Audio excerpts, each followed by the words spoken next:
This episode of Mr. Hutchings History is now streaming on Spotify, Apple Podcasts, YouTube, and all your favorite platforms like Castbox, Podcast Addict, and Amazon Music. Tune in now. Welcome to Mr. Hutchings History, where the past comes alive.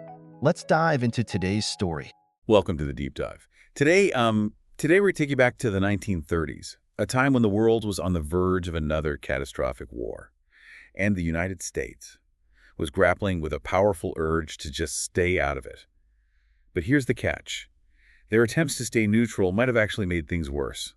We're diving into the Neutrality Acts, a series of laws designed to keep America out of the brewing conflict in Europe.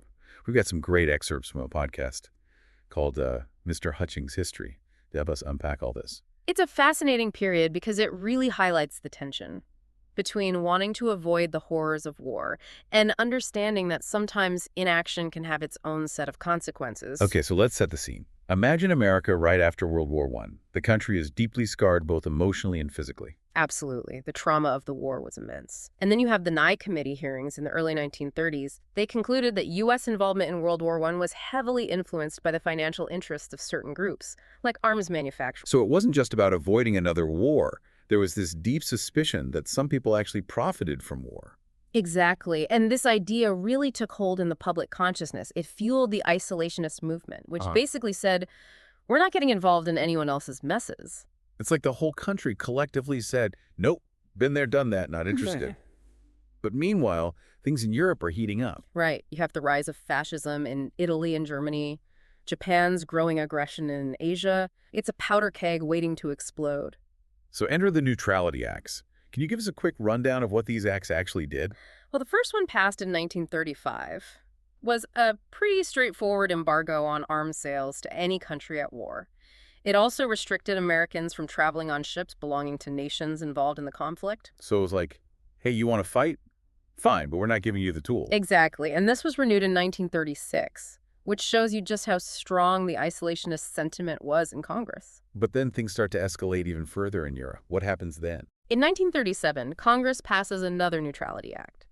And this one expands the embargo to include loans and credits to warring nations, basically saying, we're not funding your war effort either. Wow, they were really serious about staying out of it. But wait, wasn't Franklin D. Roosevelt president by this point?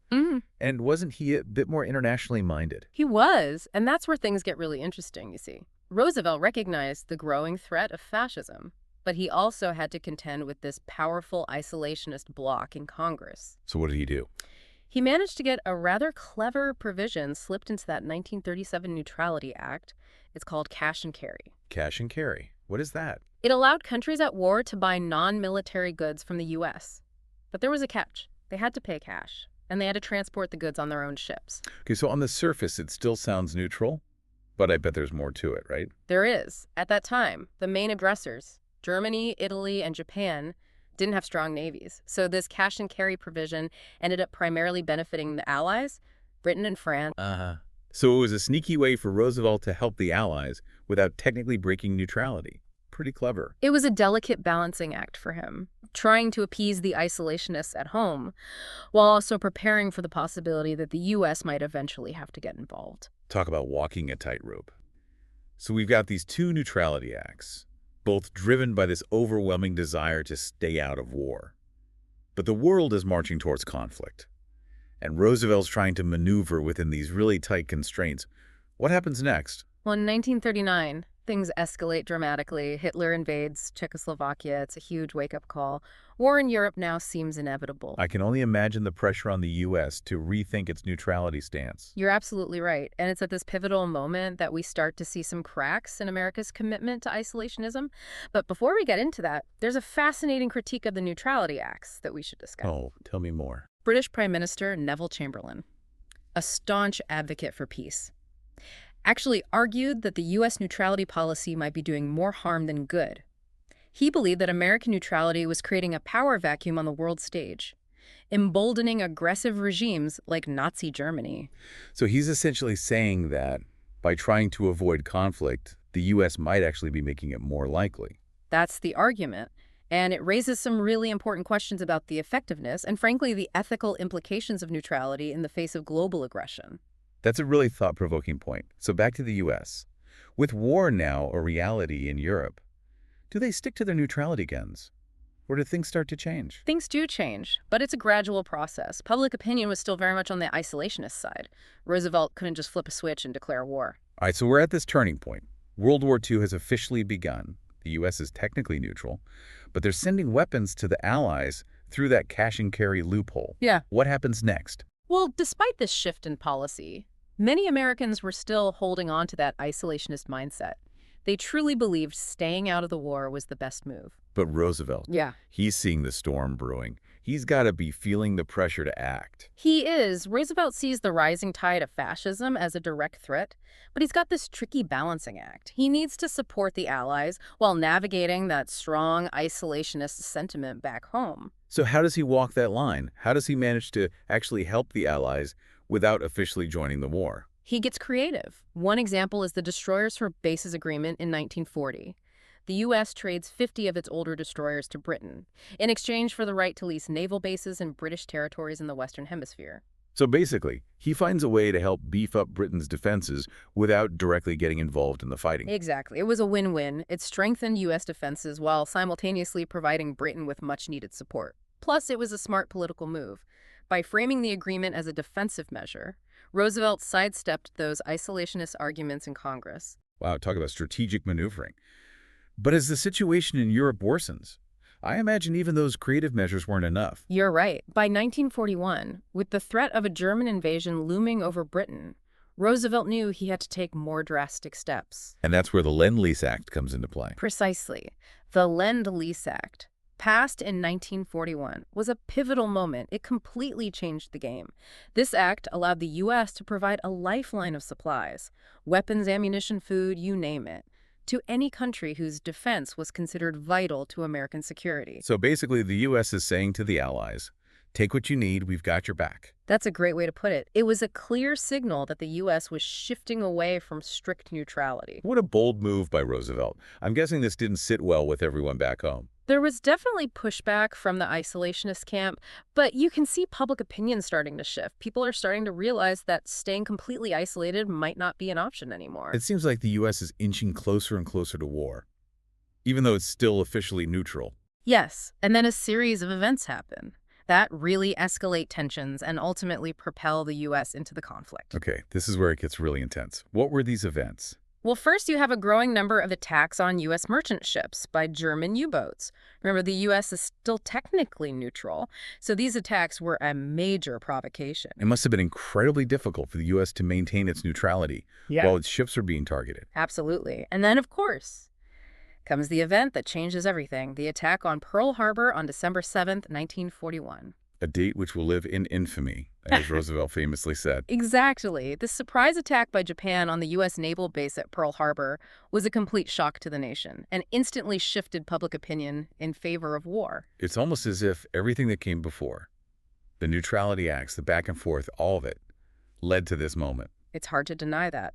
On December 8th, 1941, just one day after the attack, the U.S. officially declared war on Japan. 3 days later, Germany and Italy declare war on the U.S., and suddenly America's era of neutrality is over. So after years of trying to stay out of the conflict, the U.S. is thrust onto the world stage, fully engaged in this fight against fascism.